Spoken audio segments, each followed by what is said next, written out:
Sababu ya mvutano, kiini cha ugomvi. Program ya nyuklia. Marekani na washirika wake wanaishutumu Iran kwa kutaka kutengeneza silaha za nyuklia, jambo ambalo Iran inayofanya kwa ajili ya nishati ya amani.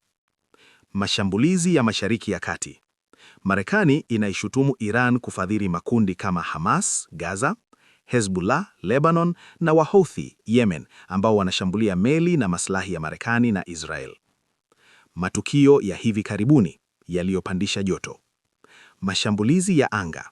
Kumekuwa na mfululizo wa mashambulizi ya ndege zisizo na rubani, drones, na makombora dhidi ya kambi za Marekani nchini Iraq na Syria, ambayo Marekani huyajibu kwa kupiga kambi za wapiganaji wanaoungwa mkono na Iran. Mzozo wa Bahari ya Shamu, Red Sea. Wahouthi wa Yemen wanashambulia meli na Marekani imeweka kikosi cha majini kupambana nao, jambo linaloiweka Iran na Marekani uso kwa uso kijeshi. Sasa, hali ya kidunia na kiuchumi. Bei ya mafuta.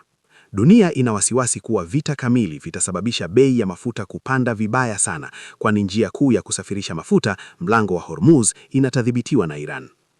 Hofu ya vita vya tatu vya dunia. Wachambuzi wengi wanahofia kuwa kama Marekani na Iran zitaingia vitani moja kwa moja, mataifa kubwa kama Urusi na China yanaweza kuingilia kati na kusababisha mzozo wa kimataifa. Ushauri kwa taarifa yako, content tips. Ili taarifa bahari yako ivutie watu wengi, unaweza kutumia vichwa vya habari kama: Dunia yasimama, je, Iran na Marekani zinaelekea kwenye vita kamili?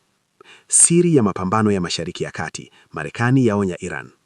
Mzozo wa nyuklia na makombora, nini hatma ya usalama wa dunia?